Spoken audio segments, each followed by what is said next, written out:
वो सुने ध्यान से। हाँ जी। और जो उसकी दृष्टि में ठीक है वही करे और उसकी आज्ञाओं पर कान लगाए और उसकी सब विधियों को माने। तो जितने लोग मैंने मिस्रियों पर भेजे हैं उनमें से एक भी तुम पर ना भेजूंगा। यीशु मसीह के नाम की, यीशु मसीह के पवित्र पाक लहू की। तो अभी क्या सुना आप लोगों ने? देखिए, जो व्यक्ति, जो मेरी बहन, मेरा भाई और संसार में जितने लोग परमेश्वर के वचन को तन मन से सुनते हैं,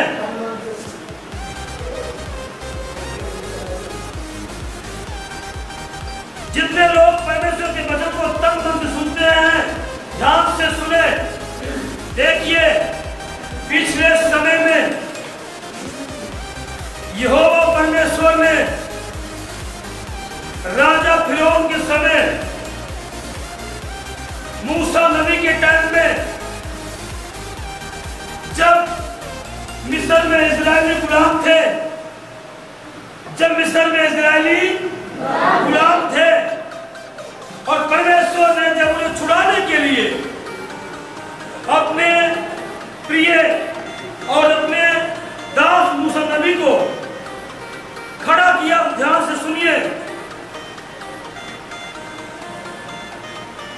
जब राजा फिरौन का मन कठोर हुआ उन्हें छोड़ने के लिए, तो उस समय 10 विपत्तियां आई।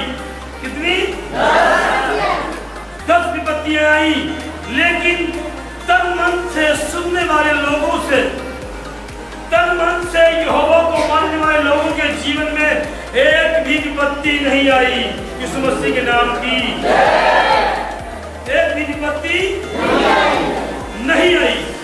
एक भी महामारी, रोग उनका कुछ भी बिगाड़ नहीं सका। आज प्रभु के वचन को आप लोग, प्रभु के जहां जहां भी प्रभु का प्रचार हो रहा है, प्रभु के वचन का प्रचार हो रहा है, वहां के लोग तन मन से अगर परमेश्वर के वचन को सुनते हैं तो ये विपत्ति, ये आफत, ये मुसीबत, ये महामारियां उनका कुछ भी नहीं बिगाड़ सकती। यीशु मसीह के नाम की, केवल उन्हीं का नहीं बिगाड़ेगी जो लोग तन मन से यीशु मसीह के वचन को सुनते हैं। तो ये महामारियां पढ़ी भाई, फिर से पढ़िए। यदि तू जिले परमेश्वर यहोवा का वचन तन मन से सुने और जो उसकी दृष्टि में ठीक है वही करे। बस, जो उसकी दृष्टि में ठीक है। किसकी? जो परमेश्वर यहोवा की दृष्टि में ठीक है, केवल वही करे। क्या हम ऐसे हैं? क्या हम ऐसा करते हैं? जो परमेश्वर दृष्टि में ठीक है, क्या हम ऐसा करते हैं? प्रभु चाहता है कि प्रार्थना में लगे रहें, आत्मा सच्चाई से प्रार्थना करें। प्रभु चाहता है कि पवित्र बाइबल को पढ़ते हैं। जब कभी आप पवित्र बाइबल को पढ़ते हो तो पवित्र बाइबल को पढ़ते वक्त आपका मन कहीं ना कहीं, आपका ध्यान कहीं ना कहीं भटकने लगता है। इस बात को शैतान चाहता है कि ऐसा ना हो, ये प्रभु के वचन को ना सुने। खास करके शैतान भी उन्हीं लोगों को देखता है जो प्रभु के वचन को पढ़ते हैं और तन मन से उसके वचन को सुनते हैं और उसकी राहों पर शैतान भी उन्हीं को देखता है। किस लिए? क्योंकि शैतान तो चाहता है कि ये ऐसा ना करे ताकि मैं इसे नाश कर दूं। परमेश्वर चाहता है कि ये ऐसा ही करे ताकि ये नाश ना हो। यीशु मसीह के नाम की। मिस्र में 10 विपत्तियां आई, बोलिए। आप सब जानते हैं ना इस कहानी को? जानते हैं कि नहीं? एक भी विपत्ति इस्राएलियों पर नहीं आई, ये भी आप जानते हैं।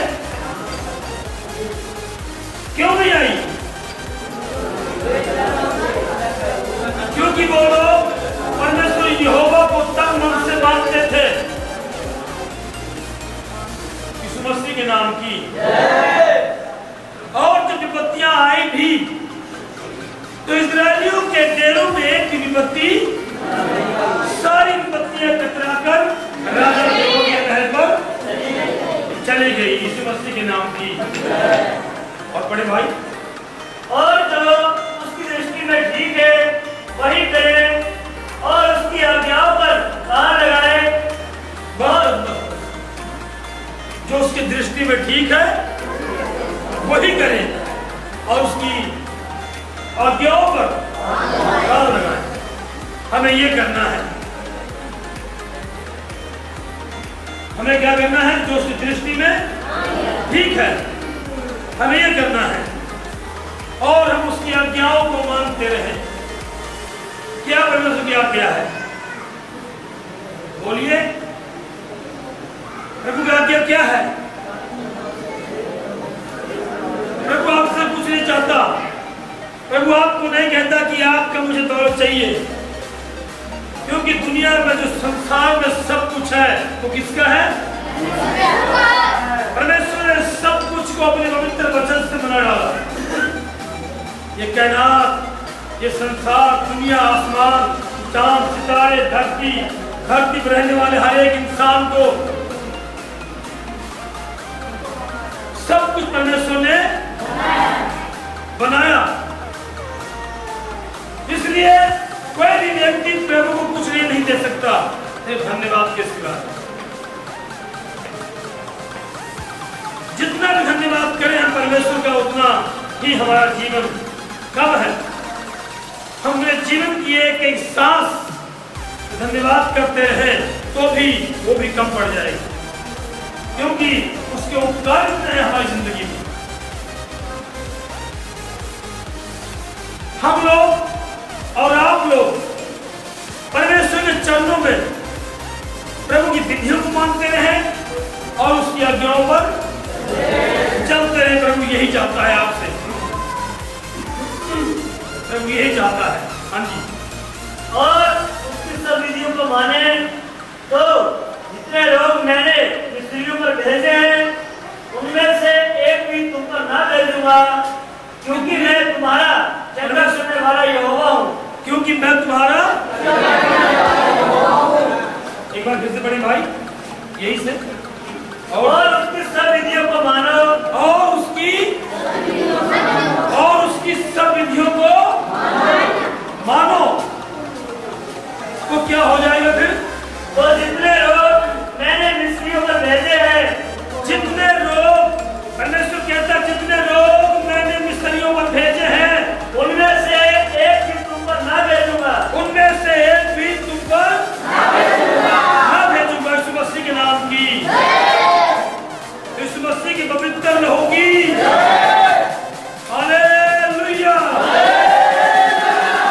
ध्यान से सुने, वो समय था, उस समय में विपत्तियां, मुश्किलें आते आई, लेकिन परमेश्वर के लोगों पर एक भी विपत्ति नहीं आई।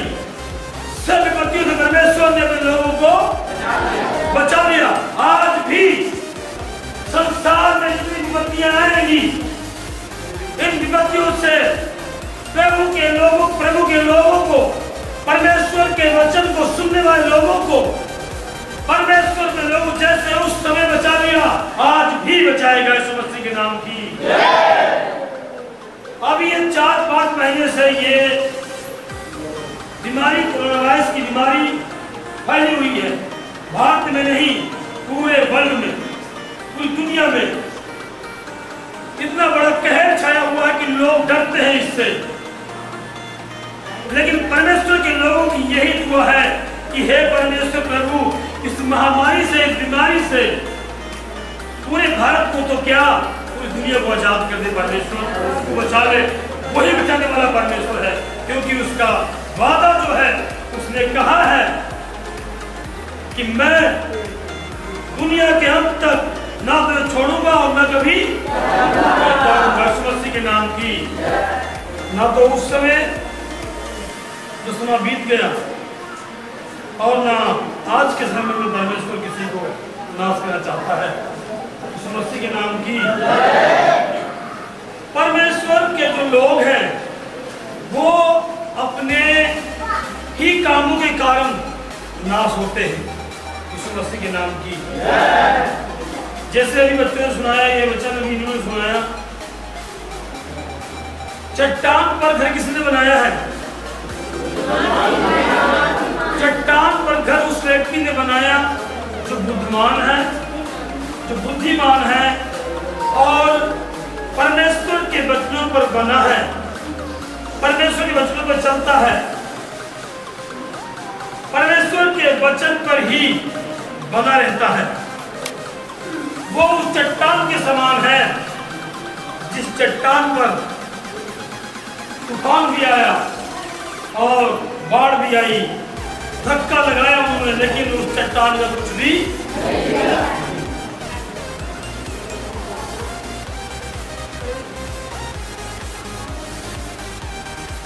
जो लोग वचन सुनते हैं और समझते हैं और वो प्रभु के राहों पर चलते हैं, वो उस चट्टान के समान है।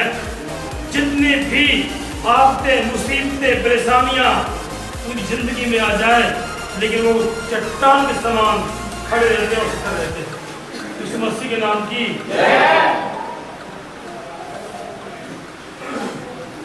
कुछ लोग ऐसे भी हैं प्रभु को मानते हुए भी जो वचन पर विश्वास नहीं करते, वचनों पर विश्वास, प्रभु के राहों पर नहीं चलते,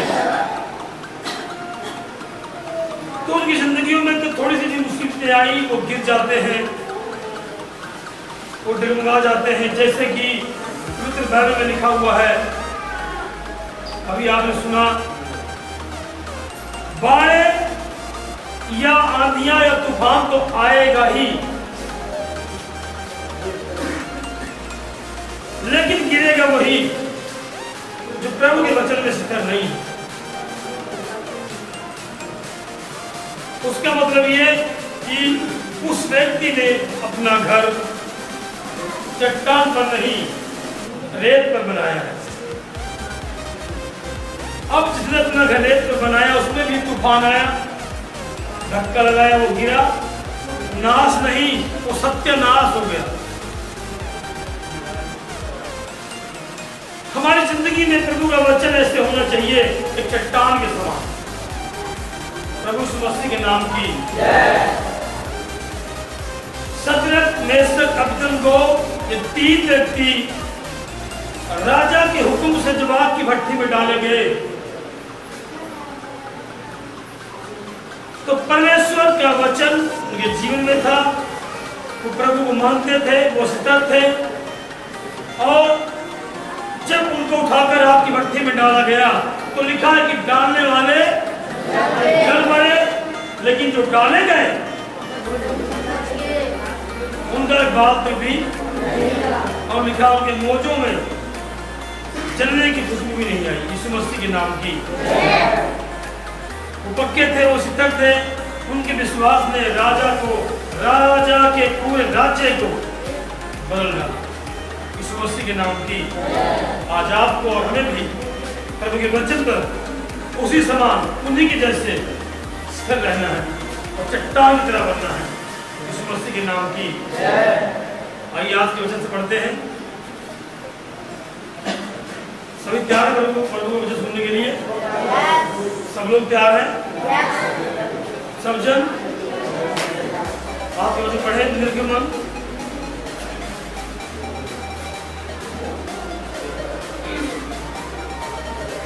15 आयत, निर्गमन 15 अध्याय और 26 बाब से पढ़ेंगे, 26 पद से पढ़ेंगे। निर्गमन, यदि तू अपने परमेश्वर यहोवा का वचन तन मन से सुने और जो उसकी दृष्टि में ठीक है वही करे और उसकी आज्ञाओं पर कान लगाए और उसकी सब विधियों को माने, तो जितने रोग में जिंदगियों पर रहते हैं उनमें से एक भी तुमको ना बैठूंगा, क्योंकि मैं तुम्हारा चंगा करने वाला यहोवा हूँ। यीशु मसीह के नाम की।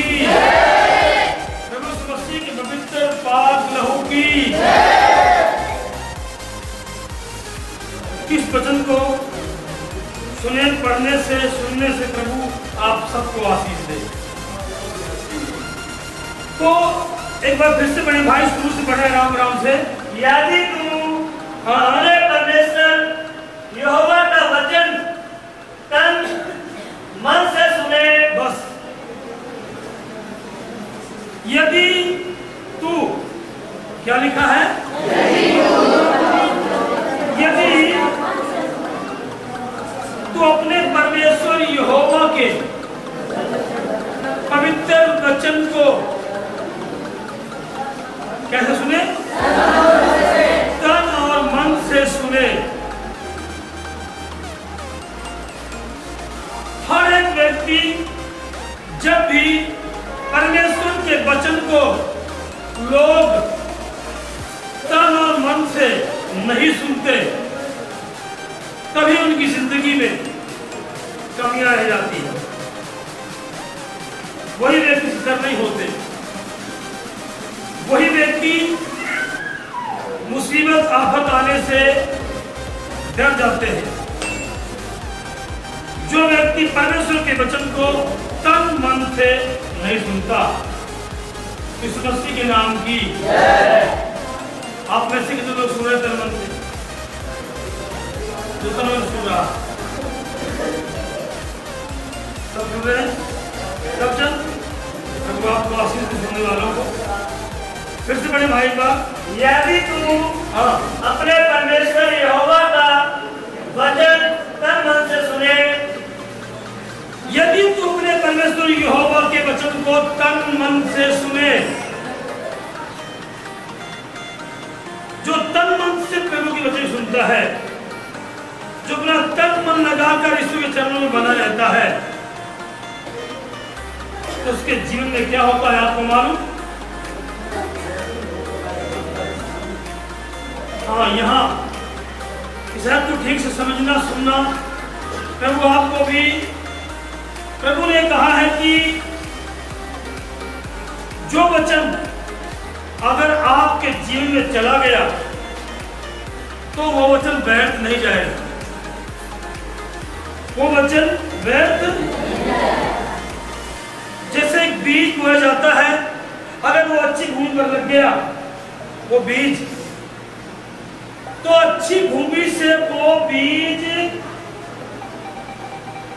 वो पौधा बनकर निकलता है और बड़ा होता है और बहुत सा फल लेकर आता है, और देखने वाले व्यक्ति उसको देखते हैं, आनंद होते हैं, और वो कहते हैं कि चाहे किसी को भी आप लगा लीजिए, चाहे पेड़ को लगा लीजिए, चाहे किसी खेत में फल को लगा लीजिए, चाहे कनक के दाने लगा लीजिए, जिसमें बीज होते हैं, अच्छी तरह से लोग देखकर उसे खुश होते हैं।